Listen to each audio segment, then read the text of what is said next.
नहीं, हम किसी को नहीं पहचानते। ये सिर्फ और सिर्फ, मैं फिर दोबारा बता रहा हूँ कि पानी छोड़ देने से हुआ है। पानी छोड़ने से तमाम पब्लिक भ्रम में आ गई और उन्होंने ये कहा कि बगैर किसी सूचना के खुदाई कैसे हो रही है। एसडीएम कौन थी ये? संबल? एसडीएम संबल। एसडीएम संबल ने जिद की वहां पर कि इसका पानी खाली कराया जाए, जबकि एसपी महोदय और डीएम महोदय ये कह रहे थे कि नहीं, डंडे से नाप लो।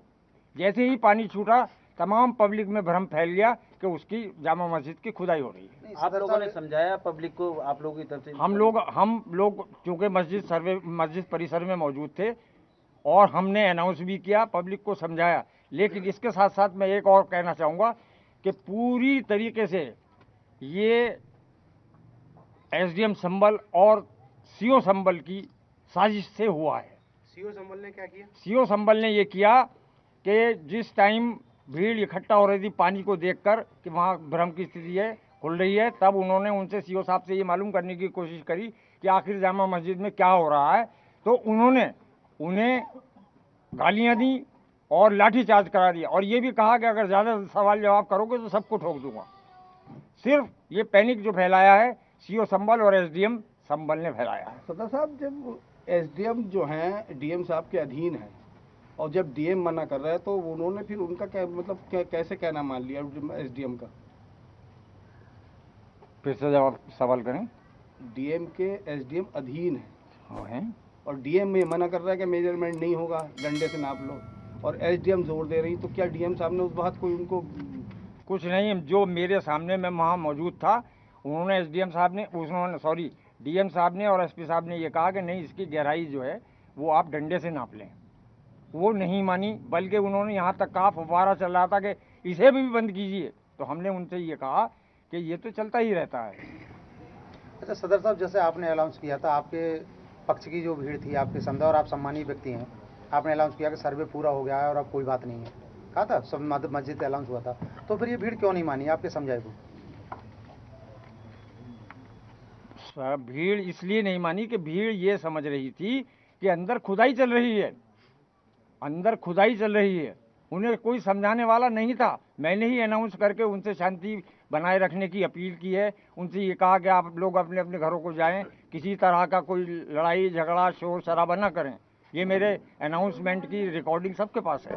जो अनाउंसमेंट हुआ था उसके अंदर आपने ये कहा था कि एएसआई की जो सर्वे है वो पूर्ण हो गया है और उसके बाद ही पत्थरबाजी हुई, ऐसा हुआ? हाँ, देखिए, आइए, आपका कहते रहिए। 19 तारीख को जो हुआ था सर्वे, वो पूरा हो चुका था।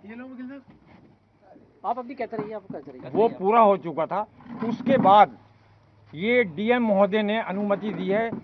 कोर्ट की कोई अनुमति नहीं थी, कोर्ट ने एक बार दिया था। उसके बाद जो हिंदू पक्ष है उन्होंने ये मांग रखी कि सर्वे चूँकि रात थी, बहुत पब्लिक थी, हम पूरा नहीं कर पाए हैं। ये डीएम को दिया उन्होंने दरख्वास्त, और इस पर हमें फिर से सर्वे करने की इजाज़त दी जाए। तो ये कोर्ट का आदेश नहीं था, बल्कि डीएम साहब का आदेश था कि सर्वे दूसरा के कर लिया जाए। उन्होंने हमें नोटिस रिसीव कराया, उन्होंने हमें डीएम साहब सीओ साहब ने और एसडीएम साहब ने हमें इत्तला दी कि हम इसके हमारे पास दरख्वास्त आई है और हम इसका सर्वे करवाएंगे। लेकिन अभी डीएम साहब ने कोई परमिशन नहीं दी है, हम रात के 11 बजे तक आपको बताएंगे। उन्होंने हमें रिसीव कराया है, सूचना रिसीव कराई है, लेकिन उन्होंने यही कहा कि डीएम साहब इसकी परमिशन नहीं देंगे क्योंकि ये कोर्ट से ही दूसरा के आएगा। लेकिन उसके बावजूद भी 11 बजे जब मुझे पत्रकार महोदय ने बताया, एक पत्रकार महोदय ने, कि सुबह को सर्वे होना है, तब हमने इन लोगों से पूछा कि भाई ये तो सुबह को ही होना है, वरना मीडिया को कैसे पता चला। हमने एसडीएम साहब से कहा कि ये मीडिया बता रही है कि सुबह को 7 बजे, और आप ये कह रहे हैं कि अभी कोई वो नहीं है, आपको सिर्फ सूचना दी जा रही है। तो हमें भी भ्रम में रखा गया, हमें भी भ्रम में रखा गया। हमने किसी से नहीं कहा। प्रशासन ने आपको गुमराह किया? प्रशासन ने पूरी तरीके से गुमराह किया, प्रशासन ने और पुलिस ने। हाँ, मैंने की थी। वो ये था कि मैं मौके पर उस टाइम गया था, मुझसे डीएम साहब ने कहा था, एसपी साहब ने कहा था कि आप मौके पर जाएं और भीड़ को आप सेटिस्फाई करें। मैं गया था, तब मेरे सामने डीआईजी महोदय, एसपी और डीएम आपस में ये डिस्कशन कर रहे थे कि तुरंत गोली चलाने का ऑर्डर लिया जाए। कौन कर रहे थे? एसपी साहब थे, डीएम साहब थे और डीआईजी साहब थे। मैं उस टाइम वहां मौजूद था। तब मैंने ये सोचा कि अब गोली चलने ही वाली है। मैंने पब्लिक से अपील की, बहुत ज़्यादा अपील की, वहां पहुंचकर भी अपील की, लेकिन 75% लोग वापस चले गए। कुछ लोग यही सोचते रहे कि खुदाई अभी भी जारी है, ये खुदाई क्यों हो रही है। तो मैंने फौरन ही अनाउंस किया कि गोली चलने के आदेश मिल चुके हैं पुलिस प्रशासन को, लिहाजा मेरी गुजारिश है, अल्लाह के वास्ते, खुदा के वास्ते, सारे लोग हट जाएं, चले जाएं, अपने अपने घरों को चले जाएं, शांति बनाए रखें।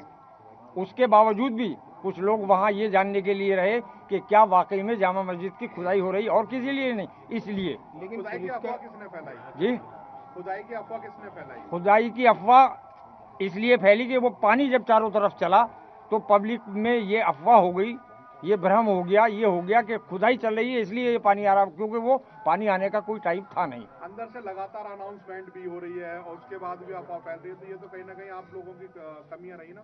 नहीं, हमारी क्या कमी रही, हम तो बराबर अनाउंस कर रहे हैं। पानी की जो कमी है, सबसे बड़ा जो अफवाह फैली है वो पानी को देख के फैली है कि ये पानी क्यों आ रहा है, इसका मतलब ये है कि अंदर खुदाई हो रही है, जबकि हम बराबर अनाउंस कर रहे थे वहाँ खुदाई नहीं हो रही थी। लेकिन पब्लिक के जहन में यही बात हुई कि शायद खुदाई हो रही है, और ये क्यों हो रही है।